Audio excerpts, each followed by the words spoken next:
So, Lucas, I got a great email this morning. Okay. Yeah, I got an email from a potential sponsor for FactFiend, the other channel myself and you help run.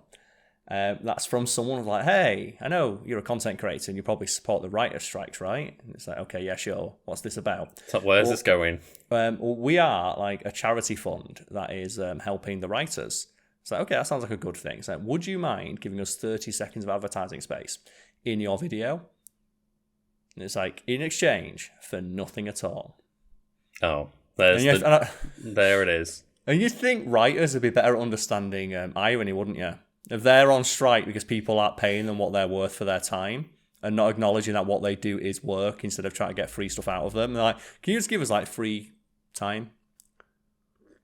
Bear in mind, like, specifically for FactFiend, you are the writer. I am the writer, yes, and host. Yeah. Do you know I'm not a writer? Right here. Yeah, fortunately, we don't have to worry about that over on this channel where we just, take people's wikis and use them for our content. Yeah, as Lucas mentioned, we read wikis on this Wiki Weekends. I'm your host, Karl Smallwood, joined as ever by my co-host, Lucas Holland. Hello there. And before we get into the meat of today's podcast, which is discussing the two wikis myself and you have found from across the internet, Lucas, I've got to mention that this podcast is available on all podcast services, or is Apple still dragging their heels? No, it was Google for a while, but it's up there on Google now. So again, if there's any lingering, smaller platforms that I'm not aware of, let me know in the comments or whatever. But according to my feed of different things, it's pretty much everywhere. Like we said last week, we tweeted at Jay-Z and he wasn't having none of it, so we're not on Tidal yet. But if people would rate that, you can rate podcasts, right? If people can rate it. That is true. It would help with our discoverability if people just gave us a rating. I'm not going to ask you to give 5 stars like most podcasts do. Just rate us.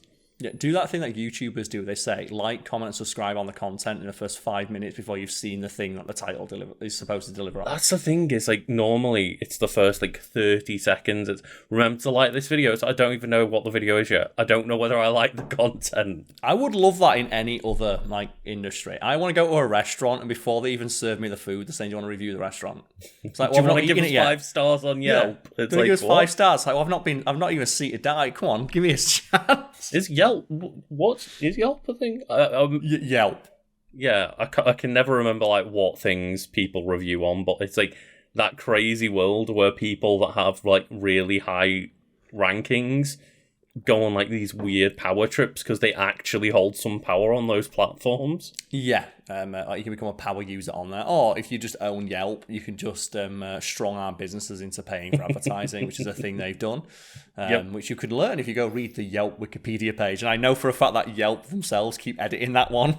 Because when you read a Wikipedia page and you can tell either the person it's about or someone connected to their PR team has edited it. Because out of curiosity, I went to check out Jonah Hill's Wikipedia page. I went, has the controversy made it on there yet? And it's not. And it's like, his PR team is working overtime to keep that shit off there.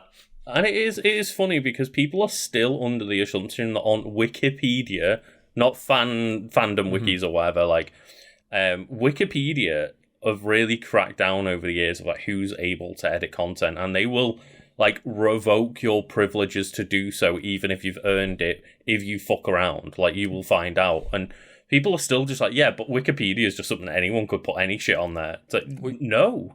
Do you know what, one of the most, infamous IP addresses to be banned from Wikipedia? No. It's the Senate House in Washington. Funnily enough, I was going to just guess, is it the White House because of Donald Trump? It's because, no, White House staffers would edit each other's Wikipedia pages and edit their own Wikipedia page. When their senator had, a controversial take or did something racist, it's we better edit that shit out. Yeah. But speaking of things from the internet, Lucas, that can never, ever be scrubbed away, what have you found for us today? Well, I have found something that, it was more significant than maybe I realised. Okay. But, I just thought for the sake of, something related coming out in the next, week or so, I figured we could talk about the Teenage Mutant Ninja Turtles. So I decided that we could bring up the 1990 movie, The 1990 that thing. Yeah, it came out that early. Like that's how early it came out. That's what I was thinking. The Ninja Turtles are older than me. I don't like this. They debuted before we did, Karl. That's what it's like. One of those things that when you probably always knew it was true in your head, but it's like when you find out, like, oh yeah, fax machines, samurai, and Abraham Lincoln all existed at the same point in history. So there could have been a point in time where a samurai could have sent Abraham Lincoln a fax. And it's like, no, that's not true. Then you look at when it is. Or like, woolly mammoths roamed the earth while they were still building the pyramids. Fucking hell. Like, things like that. And it's just like, no, what? And then it just turns out, yeah, it's true. Yeah, and not quite as crazy, because I just assumed it was like a 90s movie, but it is literally a 1990 movie. Lucas, it's not a 1990s movie. It's a 1990s cultural touchstone. It actually is, and I was surprised by this. Everyone forgets about Turtle Fever. So, when you talk about The Simpsons, and The Simpsons isn't really relevant. It still exists. It's a pop culture phenomenon, but like, people are like, oh, The Simpsons, like, why did anyone give a shit? It's like, you don't know how big The Simpsons was. Like, The Simpsons were called out by the President of the United States on live TV. And they got into a beef with the President. It's one of those weird things of, like, for me, was a child during, like, the Turtles' massive era. And, they've never been small since, but there was, like, Turtle Fever, as you say.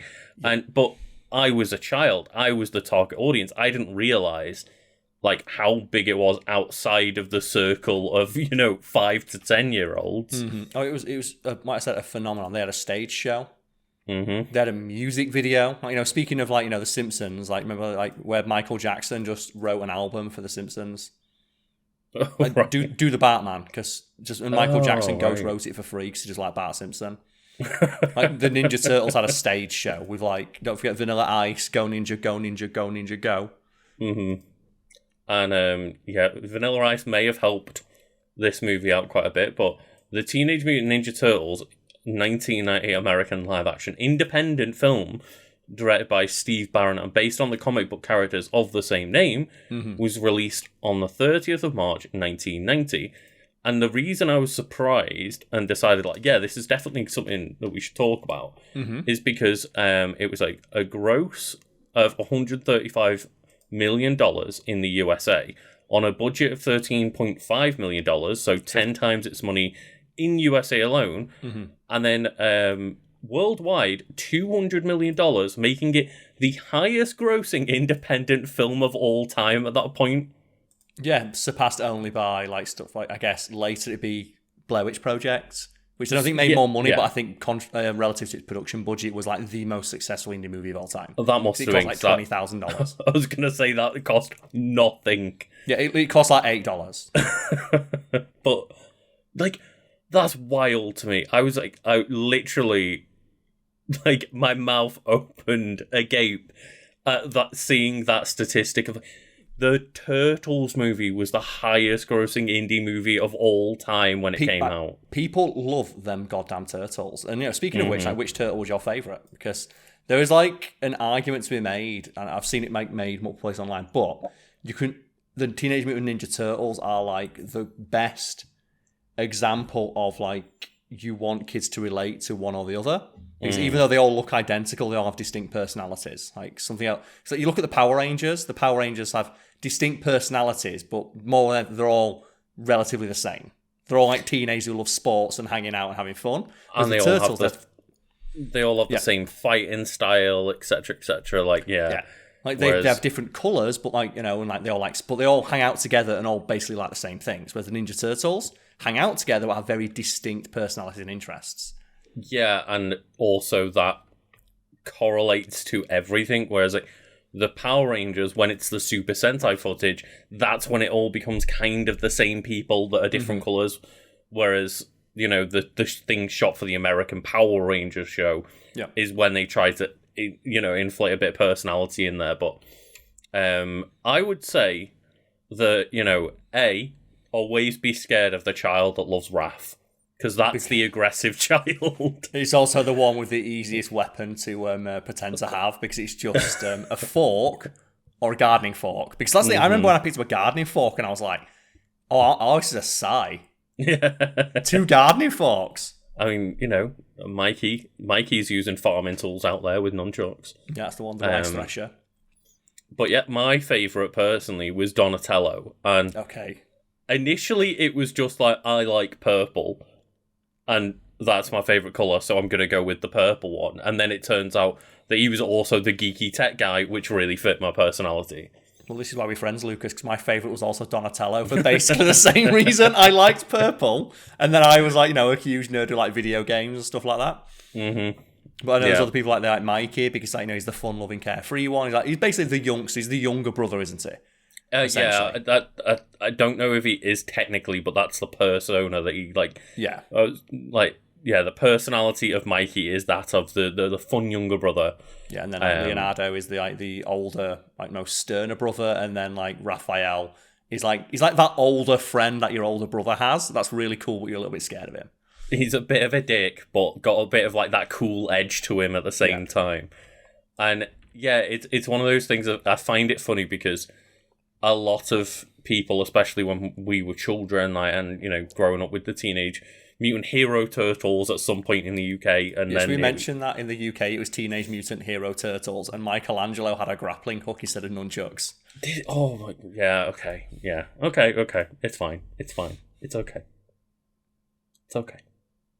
I'm telling myself that, but that's that's all those Mandela effect things, and you tell people it was the Teenage Mutant Hero Turtles, everything no, it wasn't, it was Ninja. It's no, that's because in your head you watch the movie. Because people conflate the movie and the show together, and the song, Go Ninja, Go Ninja, Go. They didn't edit the movie for this because the movie was technically PG-13, I think. Potentially, yeah. And I said, I was pretty sure I told you to shut up when you told me that, and I was like, no. Is that I remember Teenage Mutant Ninja Turtles. Everybody does. No, it's Teenage Mutant Hero Turtles, and it's they even changed the theme song. That's the thing that's they changed the theme song. Yeah, and obviously it has grown to the point where it's Teenage Mutant Ninja Turtles over here, and we had the movie that was Ninja Turtles over here, but it was just one of those confusing things of just for some reason, the way your brain works, you just kind of mush it all together and go, no, it's always been Ninja Turtles over here. It's fine. Don't worry about it, Lucas. Don't stress. And if anyone is wondering why, it's because they were worried that kids would emulate what they saw on the show, because ostensibly it's a bunch of cool, fun characters kids would naturally want to emulate and see and look up to wielding ninja weapons, which are essentially makeshift weapons. Like Donatello just uses a big stick. Raphael is a fork. Michelangelo using nunchucks, which were, and I think continue to be, illegal in the UK, besides for training purposes. Because metal ones were frequently used in attacks, and batons and blackjacks and stuff like that, billy clubs. Like other weapons, there are restrictions on nunchucks. They are actual weapons, admittedly from farming tools, but they are weapons and they are specifically useful. It was weapons that could be hidden, because it's like a baseball bat is one thing, but you can't hide a baseball bat in your back pocket. You can do it a nunchucks or a baseball bat or a baton or a blackjack. Yeah, and sorry, I think we said Donatello uses the stick. Leonardo uses a big sword, big katana. The twin katanas. Well, it depends. I think it depends what version it is. Sometimes he uses one, sometimes he got two. But yeah, it's just I absolutely love the Ninja Turtles. This movie just, apparently kicked off massively, and before we were even born, the Ninja Turtles were just a massive success. And it is just funny knowing nowadays, what the Ninja Turtles become from, the grim, dark, edgy comic books that they originated from. Yeah, which admittedly were written as a joke. So, yes. It's pretty commonly known that the Ninja Turtles comics are really violent. They kill Shredder in the first issue. Shredder dies in the first issue because they were never meant to be anything more than this one shot joke. Basically it's how edgy can we? What's the stupidest thing we can make edgy? Turtles, Ninja Turtles. Oh, Teenage Mutant Ninja Turtles. And then it turns out that people like the comics. They said, "Fuck it, let's keep making them." Like, initially, they didn't even have like the color differentiation. They all looked exactly the same. Yeah. It was just 4 ninjas murdering people on the street. 4 ninjas that were turtles. Yeah, that's something that just happened to me. But then they realised that the idea was quite fun. So they started to like soften it a little bit and inject some more personality into it. And then, Nickelodeon were like, let's pay them a shit ton of money. But yes, the film itself presents the origin story of Splinter and the Turtles, the initial meeting between them, April O'Neil, and Casey Jones, the true jobber, and their first confrontation with the Shredder and his Foot Clan. Is Casey Jones like Sportsmaster, or is that like a DC character? Is he the one who uses there is like some kind of character that is similar to Casey Jones that isn't Casey Jones, yeah. Yeah, because I think in like Teenage Mutant, I just remember him wearing like a hockey mask. Yeah, okay, I've got a picture of him. He wears a hockey mask, but there's a DC character called Sportsmaster who looks very, very similar, who also wears a hockey mask and fights with a hockey stick. That's why I always get confused. I'll think he's Sportsmaster. Yeah.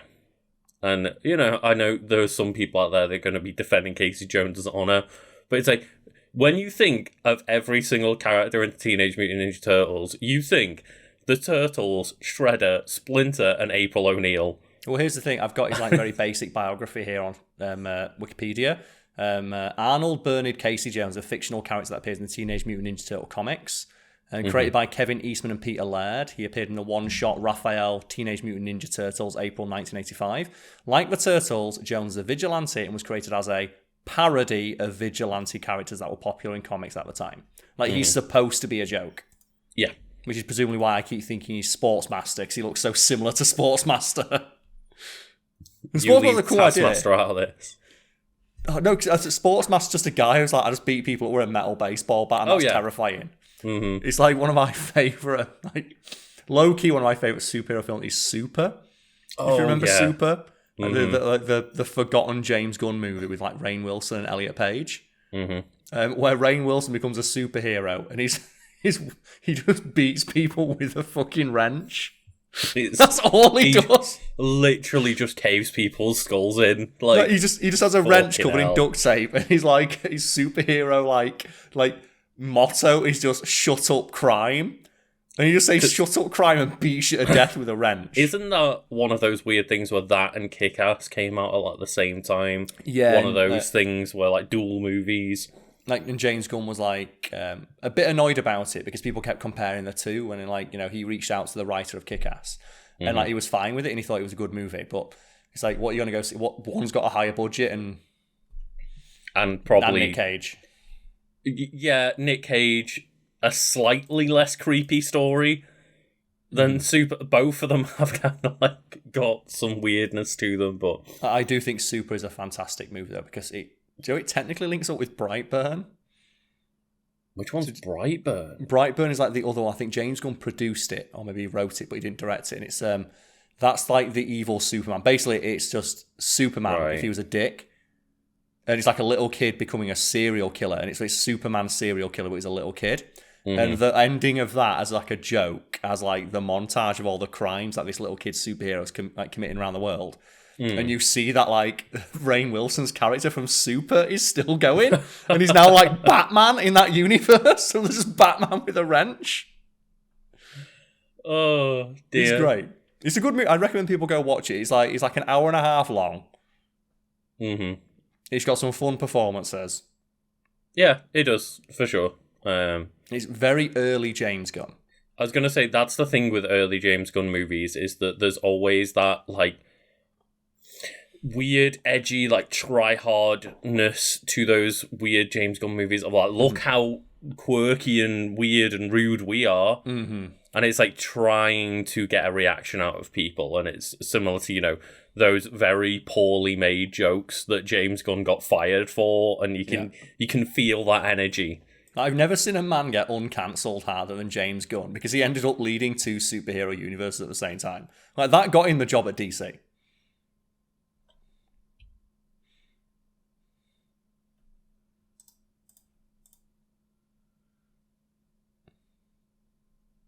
Do I have internet again? No, you're back. What was the last thing you heard?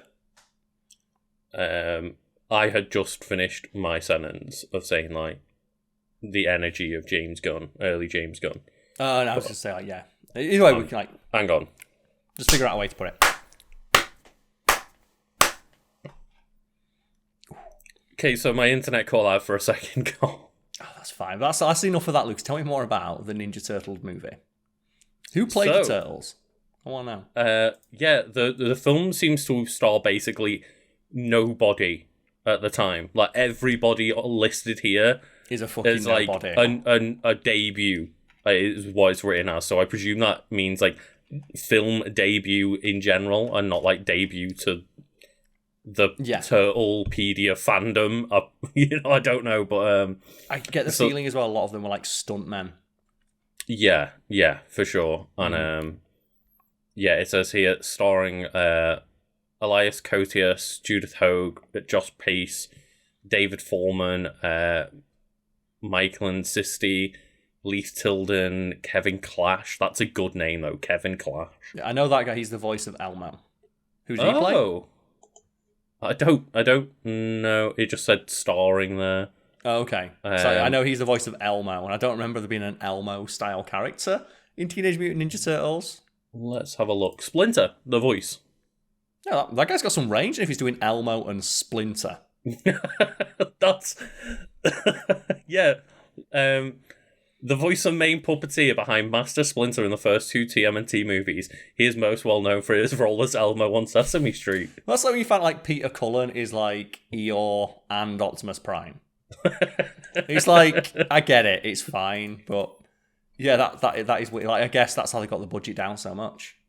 Yes, is just, look, we're gonna hire, because 13.5 million is like what Arnold Schwarzenegger was getting for a movie at that point. Yeah, in the 1990s Arnold Schwarzenegger, that's just before Terminator 2, I think.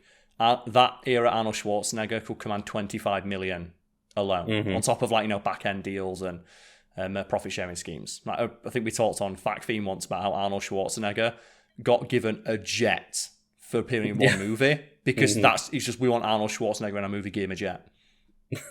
You do it, but this movie could not afford a jet, I'm afraid. Could afford those really creepy turtle costumes. those turtle costumes that were provided like via Jim Henson. I was going to say that's presumably how like they got Kevin Clash then, maybe because they had puppeteers on set.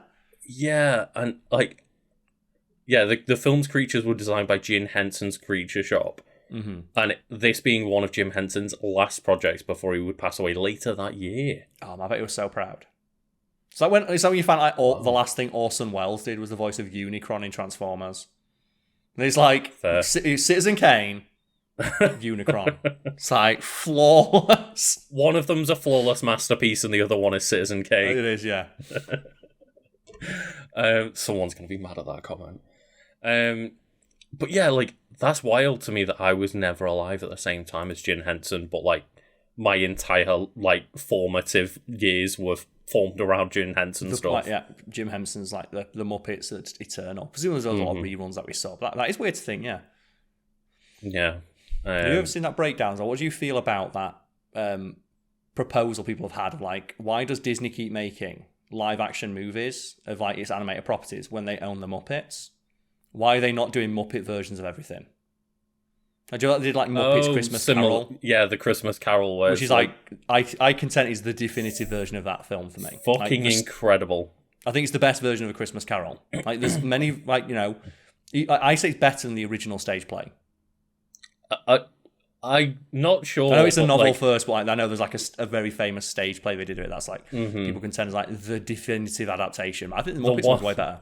The one thing I'll say about the Muppets one is that creepy ghost girl. Oh yeah, terrifying.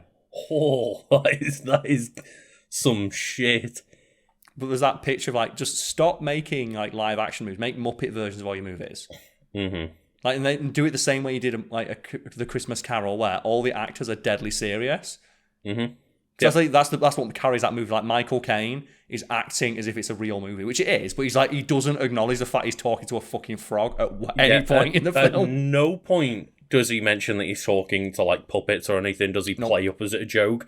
Scrooge is a deadly seriously like Michael Caine character throughout the entire movie, and it makes it so much better than a lot of those like, like the Jason Segel movies where it's like he's clearly having a bunch of fun with it, but at the same time, it's like he's playing up to the fact it's a Muppets movie. Yeah. But yeah, I would love, like, similar to, like Lego Star Wars, how like that first one was just amazing, that first video game where it was all just like no voice acting, just pure like slapstick Star Wars. Yeah. If we had Star Wars Muppet pantomime, Star essentially, Wars, Muppet Star Wars, and it can be voice acted, I'm not saying that, but like Muppet Star Wars would be incredible if they played it just dead straight. And you could as well. That's the thing. I just wondered what you thought about that. And we could get actual Emperor Palpatine Kermit as well. Yeah, we could actually get the real one. It'd be so good.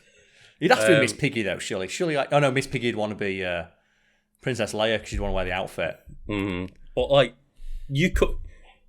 I don't know if I could ever make that movie and resist the joke, or at least like put in a bit where he pretends to be the Emperor and then they like knock him out of it or something. Yeah. Like maybe when Luke goes to the dark side.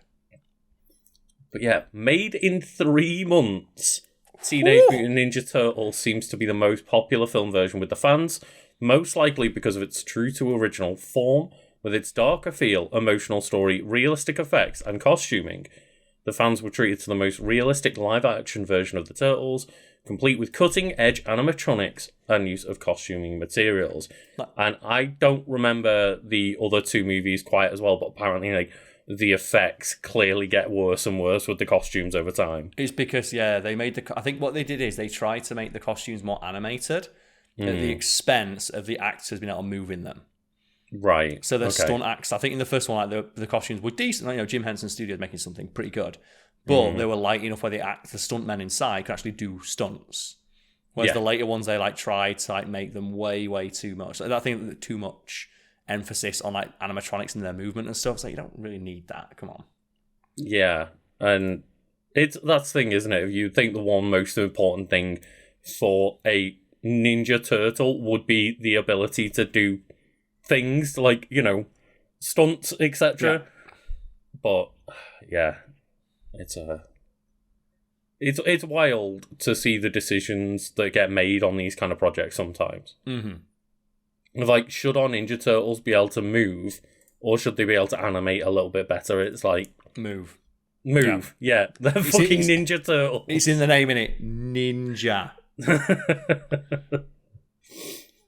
And it says here that the filming was July to September 1989. Oh, my voice is going. Bear with me. It's the power of Turtles. A lot of the production took place in North Carolina, with a couple of location shoots in New York City during the summer of 1989 to capture the famous landmark areas such as Times Square, the Empire State Building, and the Hudson River. And yeah, it's kind of insane that this movie was able to even do any filming in New York, to be honest. I feel like they must have done some guerrilla filmmaking with this. Just guerrilla shooting in the street. Get them in the costumes, get them to run down the street and film it. Because there's no way on that budget that you're shutting down New York streets in 1989. Like, and if you did, that must have been the entire fucking budget for the movie. Yeah. It says, while in New York City, Smith and Wisner were allowed to explore an abandoned New York Brooklyn subway line, as they could not gain access to a city sewer, but the structure of the subway had the same principle as a sewer. They also went to a water tunnel which had large pipes running through it. I was gonna say, how much did it make you super uncomfortable that the Ninja Turtles lived in a sewer and ate pizza? Would you eat sewer pizza? Well, presumably it's not sewer pizza. But would you still feel comfortable eating something that was in a sewer? I would not feel comfortable consuming any food while sitting in a sewer. That's not the miasma of just poop that must exist in that sewer. But they are also, like, turtles, Karl. I'm not sure they have the same, like, germophobia that humans might. That's true, unless they're in the Michael Bay one, in which case they're like horrible monster people. Yeah, the only good bit that aliens from space, if you remember. Like, it wasn't actually true in the end, but that was like a leak of the details of the movie beforehand, of like Michael Bay had originally pitched it as them being aliens instead. Yeah, and they changed it in post. They changed it after that leak because it had a bad Because response. fans were pissed. So, yeah. To put it like... The thing is, it's a really simple concept of just like the fucking turtles and you spill nuclear waste on them. Who gives a shit? Yeah. Like, fuck it, put them in. And it just has like one little tiny paragraph here of marketing. It just says, Live Entertainment Incorporated announced that the film would go to VHS via its family home entertainment label on October 4th, 1990. The suggested price was $24.99 per cassette. Pizza Hut engaged in a $20 million marketing campaign tied into the film, Why would you including advertising in print, radio, and television, and several rebate coupons. It's that thing of like, why would you not? It's like, okay, the most famous thing, these things like the pizza, why would you not team up with a pizza company? Mm-hmm. It's like such a good idea. It's like the famous one that everyone probably knows is E.T. E.T. initially like approached, I think it was M&M's, of like the sweets that like E.T. would be lured out of the closet with, and they were like M&M's apparently looked at E.T.'s design, went, that's horrifying, we don't like it. No. So they approached Reese's instead, and it was Reese's Pieces, and Reese's Pieces got like a 200% increase in sales that summer. I bet M&M's were kicking themselves after that one. Yeah. And yeah, like, Domino's were probably... I don't even know if Domino's was or is a thing in America, or even at that point, I don't... comments, let us know. Mm-hmm. But I imagine other pizza companies were probably pissed as fuck when they saw that, and like, yeah, Pizza Hut got that one. They got it good. Yeah. But I think that's also part of, like, why this movie is hard to distribute nowadays, is the Pizza Hut promotions on it. I think that's why it's not, like, all over streaming services and stuff. Oh, because it will use, like, licensed stuff that no one likes. I guess maybe. Because it's just got, like, Pizza Hut branding. I can't quite remember. But I just vaguely remember hearing that at some point. That might be wrong. I just double-checked. Pizza Hut paid for the marketing, but they eat Domino's in the film. Oh, no. So I was Googling it of like, the what pizza they eat. They eat Domino's in the film. Which means I guess Domino's does exist then. They got paid twice. Oh, I'd be so... Can you imagine how pissed you'd be? That's like... they're marketing a movie that markets the other rival pizza company. That was like when we talked about when like Microsoft paid the NFL like 20 I think maybe a couple $100 million to advertise the Surface Pro. Because they're like, get the Surface Pro, and they made them bright and colourful. And then on air, NFL presenters were calling them iPads. Oh. And then when they sent a memo saying stop calling them iPads, they started calling them iPad-like devices. And then you could see that some of the presenters were using them as like stands for their iPads. And it's like, oh no, they paid money to have like their rival name dropped. Oh dear, and that's wild to me, because I know a lot of money goes into marketing, and I know that you constantly hear like for like films and video games and stuff that marketing budgets are like more than what it costs to develop them. But yeah, $20 million marketing campaign on a $13.5 million movie. It's crazy, yeah. And that's how much marketing costs. Like, and clearly, it benefits a lot of the time because $200 million happened for this movie. But you look at some of the recent box office bombs. It's like, was it worth it to spend like $300 million on Indiana Jones, another fucking $100 million to market it, and then no one go see it? What do you think they think as well when they're looking at stuff like, I don't know, Everything Everywhere All at Once? Which I think costs like $100 million. That's like after marketing, and that's like that marketing comes after like their Oscar win as well. But like that, and it looks fucking phenomenal, and everyone's getting rave reviews, and then they go and just put like fucking $500 million into Indiana Jones 5. And the VFX were done by like 4 guys that didn't know what they were doing. Yeah. Like, obviously they used very smart filmmaking techniques to pull off a lot of that, and they had a lot of, like, they essentially gave themselves as much time as they needed to figure it out, which a lot of companies do not get from, the likes of Disney. But yeah, it's just wild, isn't it? It's crazy. Movies are a nightmare. But, speaking of movies are a nightmare, Luke, is there anything else to know about the Teenage Mutant Ninja Turtles movie? I figured we could wrap up pretty shortly, but I do want to talk about the alternate versions Yeah, because I think they edited out like the deaths. I think Shredder dies in the film by getting kicked into a trash compactor, but I think they got edited out for some versions, right? Let's find out, Carl. Let's find out. So alternate versions. The UK version was severely censored due to its censorship guidelines considering Eastern fighting weapons like the nunchaku. Alternate shots of Michelangelo were used in order to conceal his nunchaku weapon or omitted altogether. That makes me seem so much scarier. You never see it.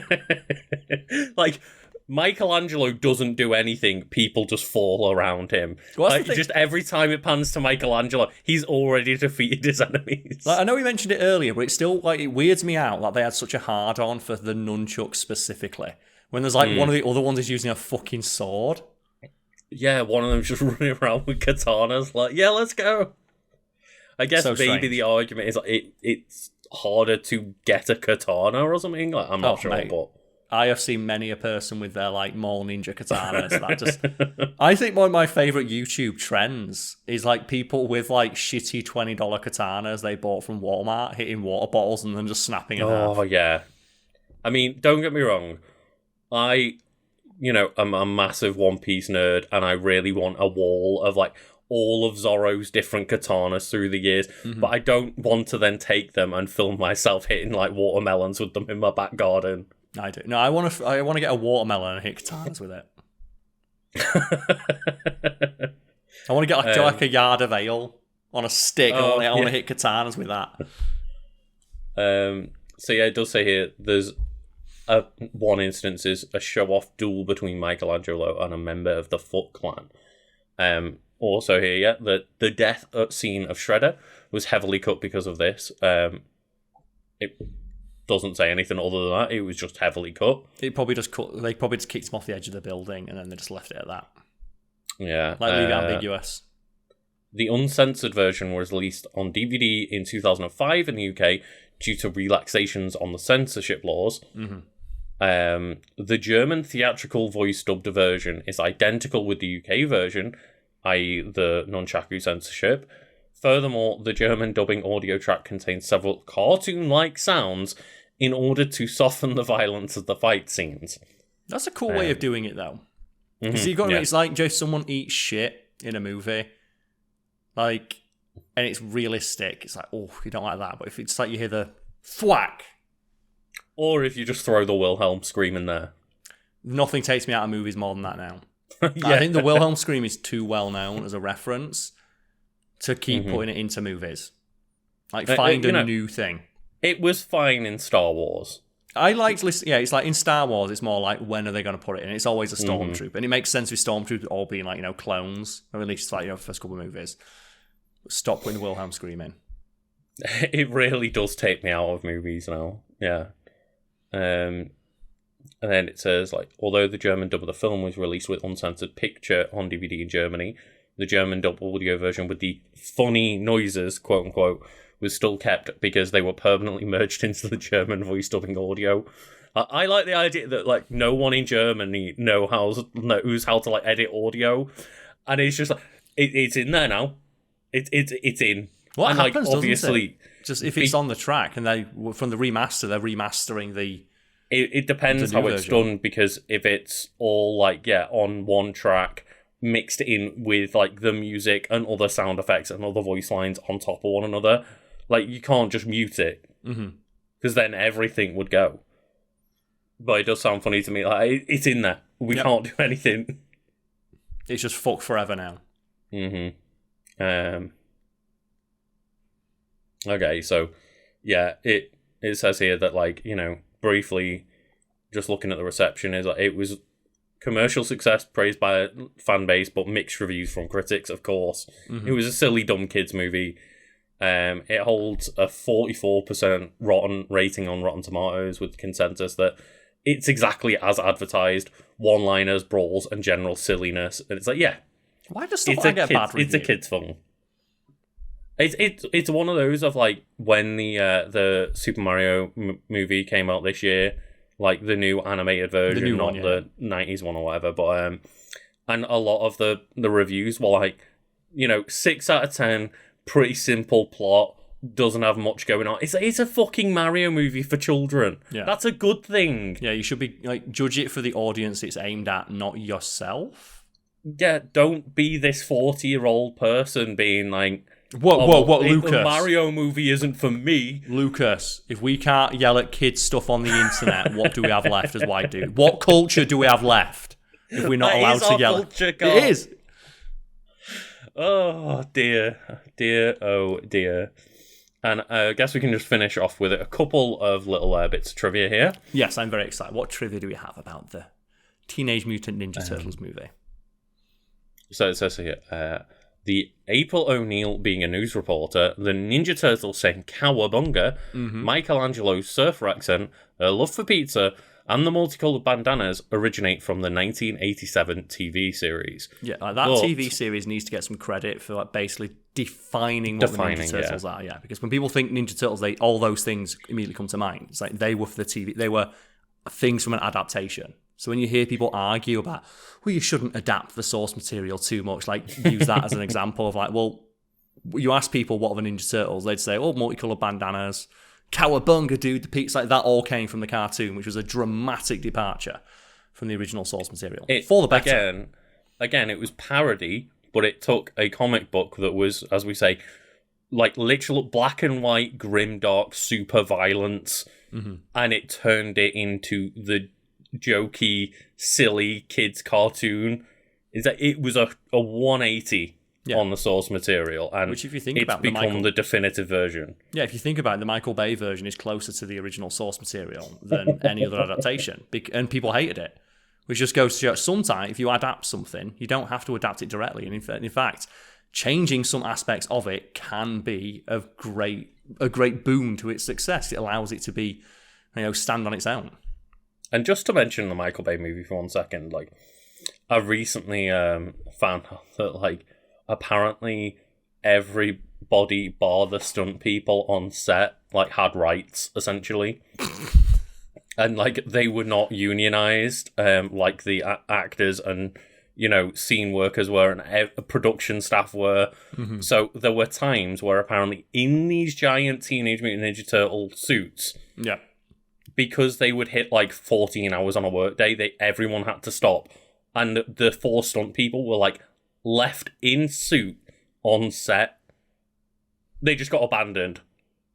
Like because there were times when that happened because everyone else had a limit of how much they can work in a day. Because their union contract will kick in and say, we're not allowed to make you work anymore. But that work included getting the stuntmen out of their costumes. And and it was like, right, we've hit our limit for the day. Everybody but the stunt people have to leave now. And then the stunt people were just left on set in their giant, heavy, horrible outfits. You just have to go to a pub, wouldn't you? I'd just go to a fucking pub in that outfit. Bye, guys. Fuck you. We've got unions. That sounds like Michael Bay, all right. So I just found that out and was like, holy shit, they just got abandoned on set. Stunt people get so little cred. Have you seen that they're trying to join like the writer's strike, and it's like some writers are like, oh no, we don't want the stunt people coming. It's like, if anyone deserves it, it's the people who literally put their body on the line. Yeah, I get it. You wrote the movie, but did you get set on fire? No, like, that guy did. Do you risk your life for the production? No, you don't. Do you? Yeah.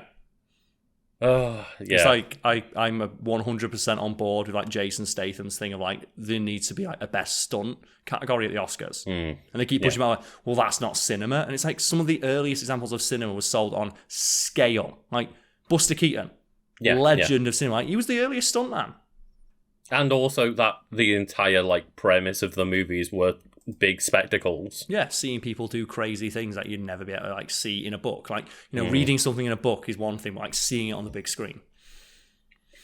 But yeah, everyone should unionize, everyone strike, everyone get better rights. That's the one. Support that shit. Fuck yeah. Did you see that? There was like a thing earlier of like, it was a government mandate being passed down in America of like, we want to make it so all cars have like better gas mileage, like force car manufacturers have better gas mileage. And there were people complaining about it. And it's like, you're complaining about them making your car run better and be cheaper to operate. And he goes, but I should have a choice. It's like, why would you choose the shit option? And also, Why would someone? And this is the thing is, like, if you're manufacturing and you have the option to not do it, why would they ever do the one that costs them money? That's beneficial to the consumer. But yeah, going back to the movie, it does say the actual plot itself was based around some of the actual like Mirage comics storylines. So Mirages 1 to 3. So Me, Myself and I, What Comes Around Goes Around. No, What Goes Around Comes Around. And then Silent Partner, True Stories and Return to New York story arcs. So I don't know the Mirage comics very well, so I don't know what any of that is. But yeah, it says in What Goes Around Comes Around, Leonardo fights the Foot Clan outnumbered, while in the film, Raphael is the one who gets trapped and thrown through a skylight window, leading the turtles. Leading to the turtles fleeing from the city. And it's like, that is that weird thing around that time, is that kind of, because of the way fans treated the turtles, a lot of people treated Raphael as like the leader character. Or the muscle. Like, he's always like been the hothead, so he's the one who's always first into a scrap. But Leonardo is always been consistently portrayed as the best fighter. Yeah. But he's not necessarily the most aggressive.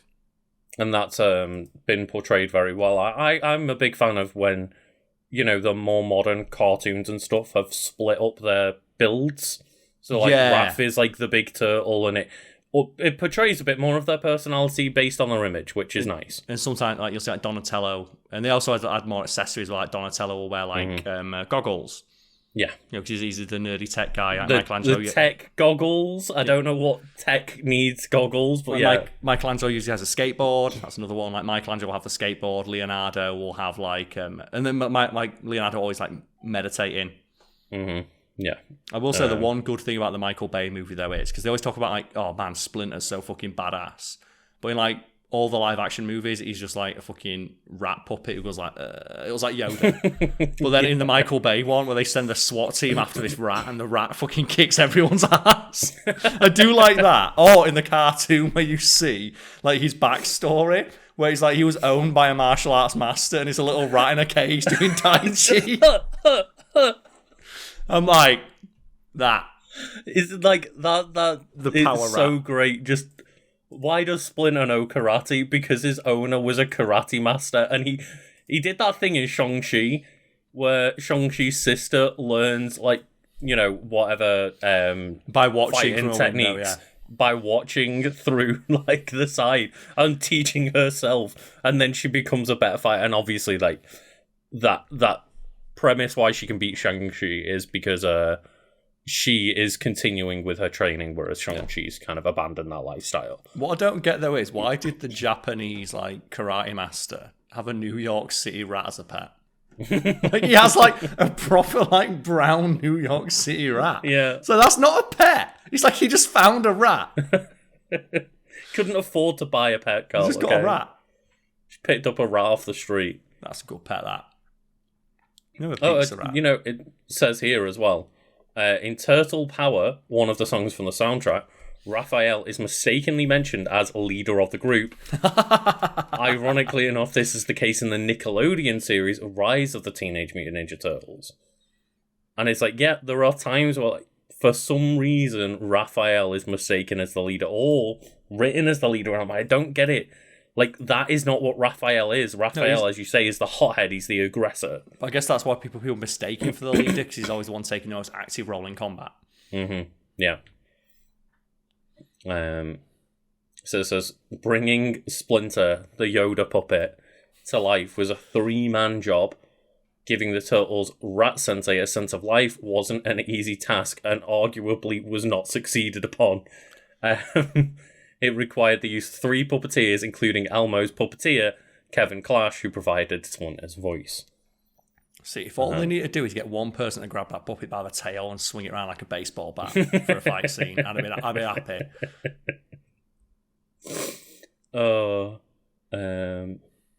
There's a couple of... One other thing I saw earlier that I wanted to mention, the costumes. Okay. So we can end on this. The costumes were incredibly hot, way too big, and fell apart. Oh, so yeah. The costumes had nearly 60 pounds of animatronics inside of them. Yeah, and the stuntman were doing backflips in this shit. Yeah, and it says, so this, coupled with the summer North Carolina humidity, caused each of the actors to lose almost 20 pounds. The costumes also didn't hold up that well and took a lot of wear and tear. Replacement limbs were kept on supply so they could be switched out when needed. But yeah, this is what we mean. It's like, these stuntmen got shit. They never got any, like, recognition because their faces were barely seen apart from... They all got, like, a cameo in the movie out of costume. But, like, they put their bodies through shit for 3 months and lost 20 pounds during filming. Yeah. Where's that crash diet? when we're going to see, like, Kim Kardashian. Ninja Turtles diet. Yeah, we're going to see Kim Kardashian just eating pizza and wearing a Ninja Turtles outfit to all these, like, Met Gala events. It's easy. All you need to do is wear a £60 Ninja Turtles outfit for 3 months in North Carolina during summer. Yeah, you lose 20 pounds, no problem. And do work for presumably, like, 18 hours a day. Yeah. Oh, dear. And it's just... It's... What a wild film. What a crazy film. What, like, the thing is, like, I'd like 2 sequels, and the third one, they go back in time, and I don't remember that. I was like, what was the third one? Oh, they go back in time? Well, I clearly didn't watch that shit, did I? Mm-hmm. Oh, God. But I did send you a picture, Lucas, just to sum up today's conversation on Discord, if you have a look. What? Just a little rat stealing a pizza slice. Do you not have a pizza rat? It was like some guy in New York. I just saw a rat just steal an entire slice of pizza, and everyone's like, "It's Splinter. He's taking food to his young turtle friends." Pizza rat, baby. Who don't want pizza rat? Look at him go. Love pizza rat. Have you seen as well, by the way, that Xbox are currently doing a giveaway where they are giving away pizza-scented controllers. Yeah. And you actually controls smell like pizza. And it comes with, like, little essential oil of scent of pizza you put in a diffuser and plug into your controller. I want to plug that into the fried chicken controller. Do you remember that fried chicken controller that was greasy to the touch? The greasy one. So if people don't know, this is a real thing. They did, like, a fried chicken Xbox controller that was greasy to the touch. I don't know why they did it. It looks disgusting. Just looks Google like the fried chicken controller. Like, you can see the greasiness on it. Yeah, and it's permanent. It's just permanent grease. And then you want to plug the pizza one into that. And then what you do is you get, like, the Sonic and Knuckles and plug that into that, and plug another Sonic and Knuckles. Just get it all going. Yeah, still. Can we keep create? It going. Let's create the new Tower of Power. Yeah, thing is like a pizza, isn't it? Just keep stacking shit on top. You want the fried chicken? You want the pizza? There's got to be like a Burger King. Like, so, is there a Burger King controller peripheral? Play Sneak King while you're doing it. Yeah. Is there a Burger King controller? Oh, there's a Burger King mouse? A mouse? Yeah, it looks like a... Oh, there is a Burger King themed controller. Oh, okay. But it's like, I'd rather have the fried chicken controller. I think that sounds better, yeah. Yeah. But you can play Sneak King. What about McDonald's? Did McDonald's ever, like, do a controller peripheral? You play, like, Sneak King and Pepsi Man, and, like, Chex Quest and the Cheetos game and all that. Get them all lined up. Yeah, you could do that. Yeah, there's no Xbox controller, but I guess you could wear like that. Fucking the pizza controller. No, the pizza peripheral in the fried chicken controller and play Sneak King and like, that's it. And wear the Burger King crown. Yes, yeah. Oh. Legend. See, are we even going to have time to do mine today? I don't know. I'd love talking about turtles. The turtles. Oh. Should we just like quickly just like, we'll take our break and we'll fly through mine. There's not as much to say about mine as there was about the Ninja Turtles and fried chicken controllers. Yeah, we'll take a short break and then we'll do a little like wiki quickie for Karl. A wiki quickie, I like it. And we are back. And Karl, as always, we just like to take a couple of minutes to do a quick little bit of housekeeping now that people have, seen the first wiki. And obviously the first bit of housekeeping is just to remind people that you should let us know in the comments which wiki won this week. Yes. And based off the fact that we talked about like Teenage Mutant Ninja Turtles for 50 minutes, I'm hoping I've secured my victory. It's going to be tough to top Ninja Turtles, I'll be honest. Because I think people have such like nostalgia for that series. Mm-hmm.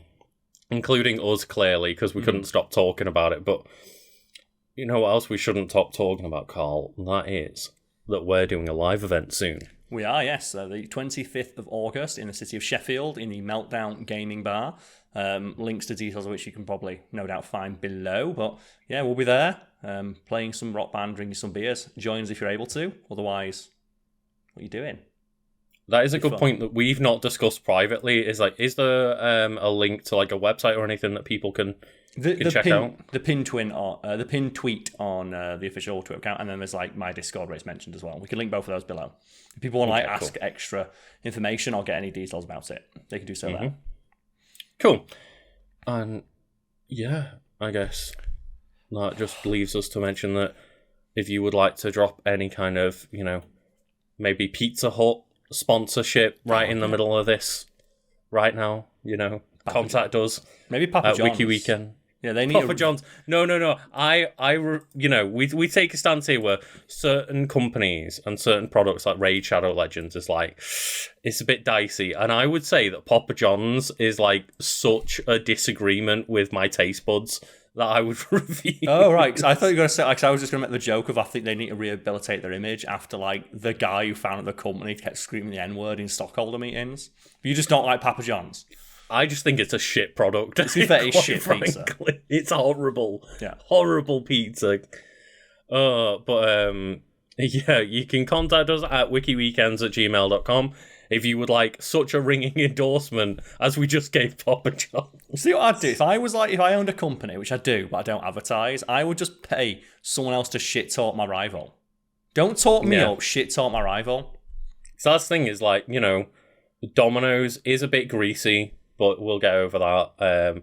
Pizza Hut, though. Pizza Hut's normally the one I go for. So Pizza Hut, I used to work for Pizza Hut, actually, but that was for like 2 weeks. Collusion. So, it's fine. But I forgot I used to work for them. I literally forgot about that. But yes, if you want to send a sponsor our way, that would be greatly appreciated. If you want to give us a $20 million marketing budget, hit us up. Oh, don't worry, we'll make sure. If they did that, then you'd walk in, and I won't have soundproofing. I just have pizzas. Still have it all. It'd be everywhere. Honestly, if you just want to send me a couple of pizzas, like that'd be enough. That'd be great. I'd sell out for a few pizzas. I'd fucking do it. I would 100% turn into that kid from Lion, the Witch, and the Wardrobe who sells out his own family for Turkish Delight. Turkish Delight. He's such a shit in it. Good, sweet. Yeah, he sells out his entire family for Turkish Delight. He sells out Lion Jesus for like, not even a lot of it either, just a little bit. Just the implication that he can continue to get Turkish Delight. Yeah. It's like that amazing pitch for a TV show someone had of like, you need to have a TV show where it's like a 4-year-old picking between like a bag of dollar store toys and a check for $100,000 as the parents watch on a webcam. And just watch that show. It's like that great thing, isn't it, of when you ask kids, like, what would you do with 50 quid? And like, I don't know, buy a helicopter. Yeah, they can't understand. It's like no concept, obviously. And like, I'm not coming at the kids for that. They've got no reason to have concept of money yet.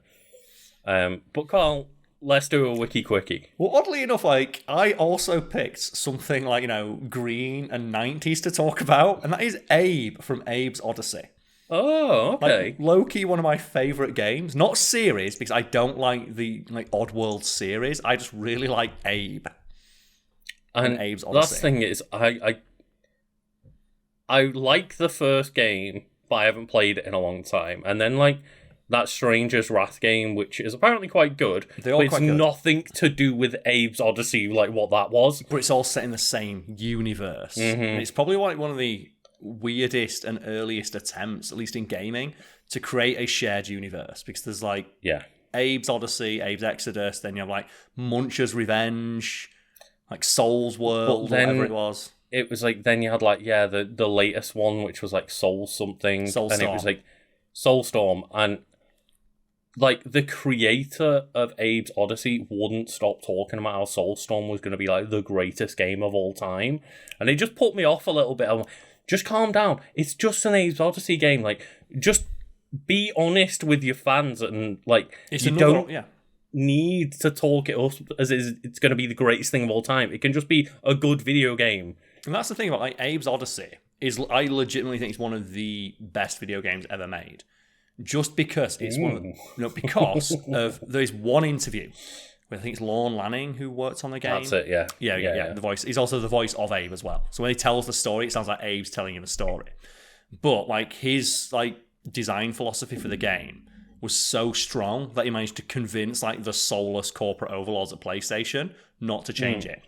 And very early in production, they were like, "So what's the game? Because it's a puzzle game." So, okay, they're popular. But Joe, what's popular right now? Killing people. I'm like, okay. And they said, you need to give Abe a gun. It's like, we don't want to give Abe a gun. No. And his reasoning is flawless. And this is why I think it's like such a great game. He said, if you give Abe a gun, you're going to use that to solve every problem. Mm-hmm. If he doesn't, you have to think your way around it. It's a puzzle game. It's not an action game. But I think it's just like, and there's so much personality. And just like, that design philosophy. The idea of a game having such a strong design philosophy all the way is one person's vision realised. And I never think it got his due of like how popular and how influential Abe is. You wouldn't have got the moment, where you just get Abe like... So fucking good. But so how revolutionary it was to like communicate in a game. Mm-hmm. Like something like, they never figured out in a game before. Like AI characters in games were fucking useless. Mm-hmm. And then you have Abe where you have like full control over them. And like the numerous levels of puzzles where you've got multiple different puzzle elements. And honestly as well, I think like just the kind of world that they created is such a fun, iconic, cool looking, like different style than was what around at the time. Mm-hmm. Like I don't remember playing any other PlayStation game that look and felt like Abe's Odyssey did. There's so much personality and just like craft that went into building that world. And like I said, the interactions that are there as well. Someone's probably going to say, well, you do have a gun in the game. You can control the sligs. And like that's the solution they thought. Like the possession mechanic is what they figured out of like, okay, we won't give you a gun, but we'll give you a possession mechanic. And you don't have to use the gun when you possess people. And like, they have that morality choice in there as well. Like you can save people or you can just save Abe. And it has like, if you remember, there are two endings to Abe. There's a good ending and a bad ending. Oh shit. Is that dependent on how many you're free? Yeah, how many Mudokons you're able to save.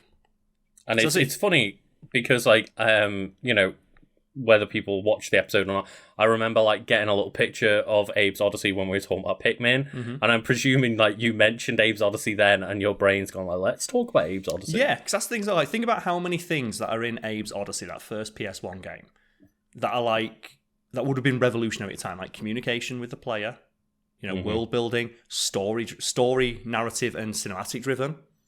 Yeah, like puzzle solving elements that are and adult themes, but also like mixing adult themes with humor. Yeah, a character who kind could of talk. Like it had enough going on for it to like seem almost like slapstick and comical a little bit for like playing it when I was a younger child. Like, but at the same time, it still, as you say, like had more adult undertones and stuff, and like the whole basis of the story is Abe slaughter and slavery and capture. Well, speaking of which, Abe, also known as Stitch Lips and Abraham Law, is the first protagonist to ever appear in the Oddworld franchise.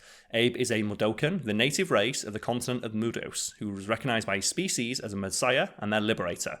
Despite his skepticism and reluctance in being the chosen one, he managed to liberate a large portion of his species from Glukkon oppression. And I just love Abe as well. He's got so much personality. Mm-hmm. Just everything he does. Like, what's your favourite thing that Abe can do? And why is it when it's like in the second game, they gain the ability to slap? I don't think I ever played the second game. Yeah, so in the second one, they gave Abe the ability to slap because like playtesters got annoyed they couldn't slap people for not listening to their instructions. Where is Abe's Odyssey in Super Smash Bros. Ultimate? Or just Abe? He could work. He'd be a really fun character. You could have it as like almost like the Pokemon trainer, where the Abe's in the background going wow wow, and then you've got like the whatever the aliens are called, like uses different aliens and like manipulates them. things what I also love, like the visuals of that game are fucking phenomenal. Like especially when you get out of the factory and you get like the really massive like landscapes, and you'll see like Mudokons in the background. So I remember playing through it as an adult and just like being like amazed at like the almost entirely non-verbal storytelling on it. So as you like go into temples and stuff, and you realize these used to belong to your people, and you'll start encountering like native Mudokons, and then you're like how do I, and then you pray, and then they communicate with you, and it's like holy shit, that's cool. It's great. I like. Highly recommend people go back and play it. Well, that's the thing. I'm pretty sure that at some point on PlayStation Plus, I redeemed Oddworld New and Tasty. Mm-hmm. So now you've got me like hankering for going back and maybe booting that up on my PlayStation. Just remember though, it is bastard hard. Yeah, that was one thing in the reviews for New and Tasty. They were like, the controls still feel like old school clunky PS1, and it makes a lot of the game like really difficult. And I presume that's still like kind of coming from the original. It probably was again like a lot of the games were at the time like quite slow and clunky controlled, and like say for example playing Tomb Raider. I will say though that when he wants to, Abe can haul some fucking ass. Like when he does like the full on Tom Cruise sprint and like things. Well, it's very Tomb Raider in that way of when you make a perfect jump, it feels so good. Like Joe, and like you've got the mines on the floor, and it's very timing based as well. Yeah. So I remember like, okay, you've got like jump, run, jump, press a button, jump, and then, like once it flows, it feels so satisfying to get like solve a puzzle entirely through timing. So that's the thing. It's like puzzle platformer game. It's very precise with its jumping. And then we have appearance, for anyone who's unfamiliar with Abe. So Abe is distinct in the fact that his skin is a shade of purplish blue rather than neutral green of his fellow Mudokons. Mudokons are chameleon-like in nature, with their skin colour reflecting their inner mood. Abe's blue skin is representative of his sadness through his entire race. He's always sad. Let's see, millennial icon, he's always sad. That's really upsetting. His lips were sewn together as a child by his mother, the Mudokon Queen, because he often cried and he would have been killed for these disturbances. So I just assumed like he got captured and they sew his mouth up or something. It says that his stitches have since loosened, giving the ability to speak once again. Even at the urging of the masked shaman, he refused to cut them off, as they're the only memories he has, or anyone else has, of his mother. And I will say, though, Abe has such a great moment when you become... So if people don't know what the loose story is, like the Mudokons are a slave race on the planet. Abe escapes and realizes that his planet, his people are the natural denizens of the planet, and it's on a quest to like liberate them. But when you realize, there's a Mudokon god, and if you're real fucking hardcore and you really, really want it, you can become Mudokon god for like 5 minutes. Oh wow! And there are bits in the game where you become Mudokon god, and the Slig's like, oh no. You can become supersonic and just go ham. That's what the good ending is like. All of the Mudokons give you like the power of the god for a split second, and you just basically become like again millennial icon and kill all your bosses. It says here that he has one tattoo on his chest and scars on the back of his hand. The scars on his hands after complete the trials at the Paramonian and Scribanian nests. Each scar depicts the trial that he went through. With them, he gained the ability to transform into the ancient Mudokon demigod, Skrull. Oh my god, he becomes a super Skrull. He becomes the super Mudokon. And like, you look at him, he just looks so shit. And that's what makes him good. It's a really iconic design. Yeah, and there's a great story we talked about on the Fact Fiend channel before about there's an old man who's like in like Oddworld Studios. He's like a legend, and basically he was depressed. His wife had died. His kids didn't talk to him, and he was going to kill himself, but he couldn't do it. And he's like, why can't I kill myself? And he'd be like, I've got money in the bank. I don't want to like give money to the government. Again, respect. So he went out and he bought, what's the stupidest thing I could buy? He bought Abe's Odyssey. So he bought a PlayStation, and he's like, well, I don't know what game to play, but he saw the cover of Abe's Odyssey, saw the camera, and that's me. Because Abe's like sad sack face in the front, like he saw that one, that's me, that's how I feel right now. And apparently he turned the game on, and in the first 5 minutes, where Abe eats shit by falling off the ledge, he laughed. He said it's the first time he'd ever laughed, like since his wife had passed. Oh my god! And he was so like at that moment he endeavoured to turn his life around. Like he contacted his daughters, hung out with his grandkids. He got an Abe tattoo, and he was just like, he turned his life around. And that's the thing. That's the power of a game like that. That's why I think that's like, awesome. Abe, I've never heard that story before. There's you can find on YouTube like Lorne Lanning telling it, and they always like everyone who works in like Oddworld Studio knows the story. It's like Lorne Lanning tells it best because it's so personal to him, and I think that's. Like that thing of like video games art, it's like I'd argue this one is for the ability to go art can like influence the way someone feels. This game saved that guy's life.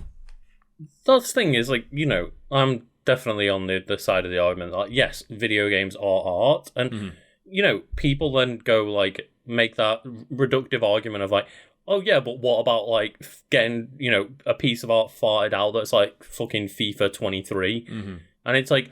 I would argue that yes, that is art, because look at some artists that fart out shit and people say isn't art. It's like, doesn't matter what like form of content you are looking at, there is always someone doing a cheap, shitty job of like making that art and trying to profit off it. Absolutely, yeah. But that's why I say it's like I contend one of the best video games, because no one else had done what Abe's Odyssey did.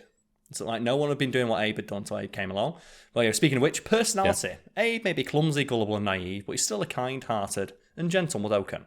He has a very cheerful and optimistic personality, and yet he's also somewhat desensitized from being a slave, as many horrifying concepts don't upset him.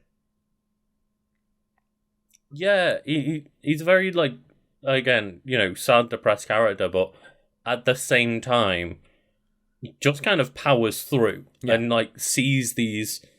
Either his own species or different aliens get like mutilated and murdered and blown up, and he just kind of moves on with life. Well, that's the thing. It's like imagine how much death he saw as like a member of Rupture Farms, and that's the thing. Though you can influence his personality to a degree because you can make him laugh, and I always remember like like making him like when you fart and other Mudokans laugh. It's great.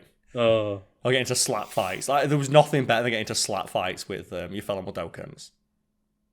Or when you accidentally make the blind ones walk off the edge, you're like, oh, fuck.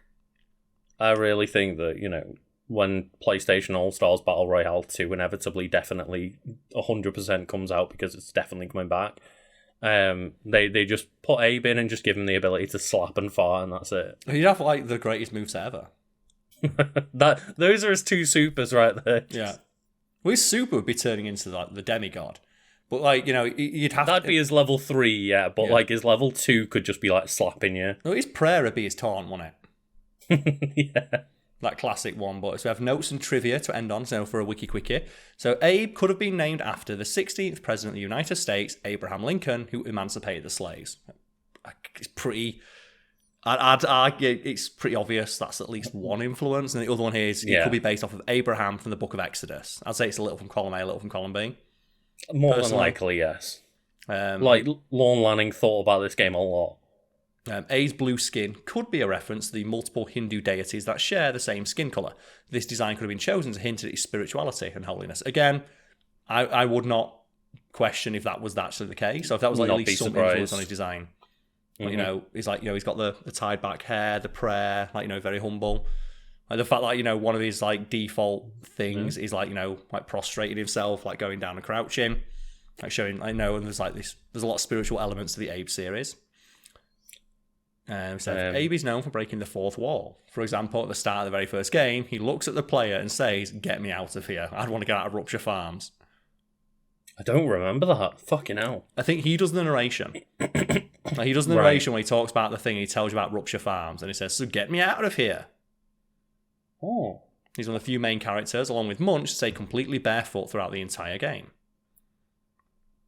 And then finally, he will die or be already dead in almost every single bad ending in the series. So in Abe's Odyssey, he is dropped to his death in the execution chamber if he didn't save enough Mudokans, as they let him die for not saving enough of his people. Oh, shit. I mean, can't the guy just want to escape death? Yeah, but that's the thing of like... Well, that's the thing, is like, it's that thing of like, well, did you make an effort to save your fellow Mudokans? Yeah, then we'll make an effort to save you. If you didn't, like, they even have an argument about it.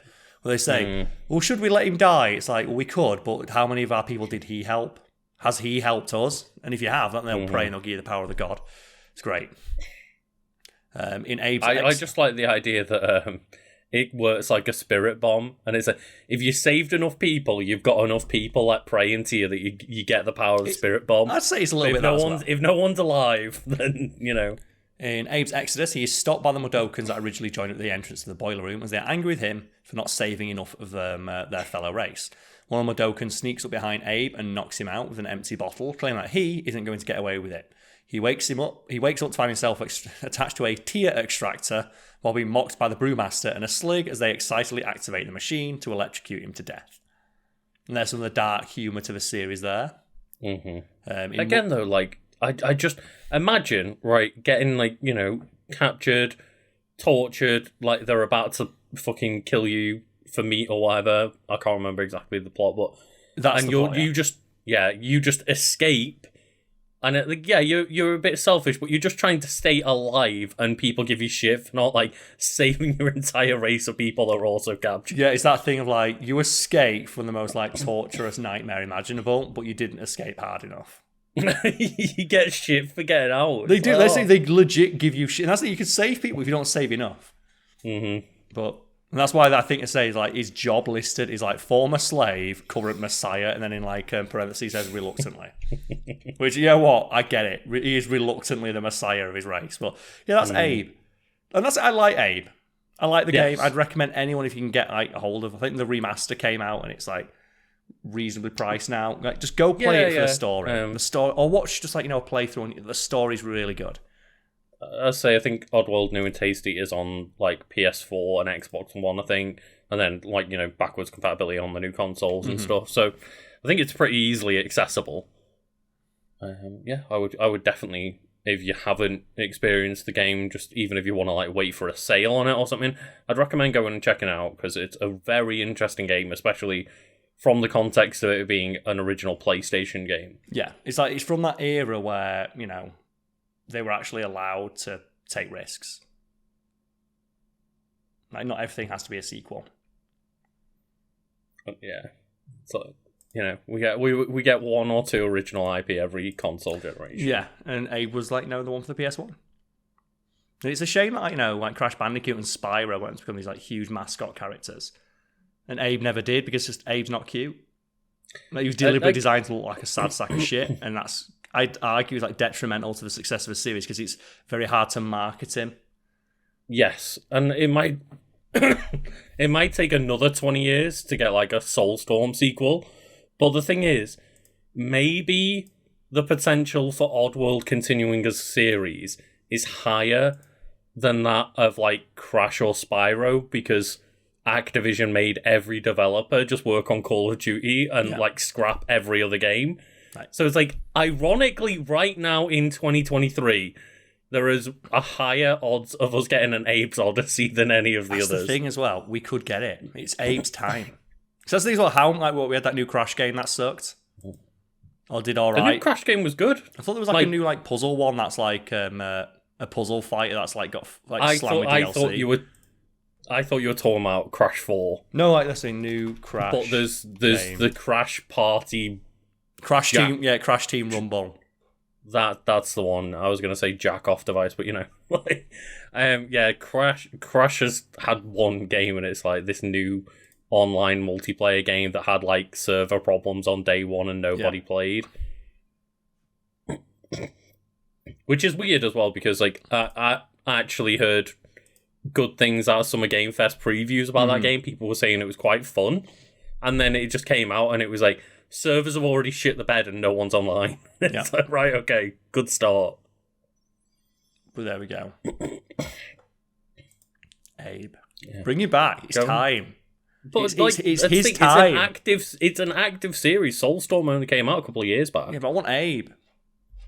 Abe was in it. It was a traditional Abe's Odyssey game. Oh, okay. It was a traditional it was like Abe's Odyssey 1. Maybe we should bring it back. Obviously. Give him a gun. Maybe just bring it back. Give him a gun. No, the thing is though, he's Abe in Fortnite yet. I doubt it. That means he's not good enough. If he's not in Fortnite, he's not popular. Did you see that? Just to end on. Did you see PUBG has got like Ryu and Chun-Li skins? Oh yeah, our friend sent us that. And they look so shit. They look like knockoffs. I had to, like, literally my response was, is this an official thing? This can't be real. It looks like not a good fan mod, a bad fan mod. Yeah, it looks like, they look like fucking, like, Roy and Con and Chan Lu, and it's like they look like knockoff versions of it. Don't worry, we've got Chun-Li at home. It looks like from like a knockoff mobile game from a Chinese developer. Yeah, it really it looks awful. So what I'm saying is put Abe in PUBG.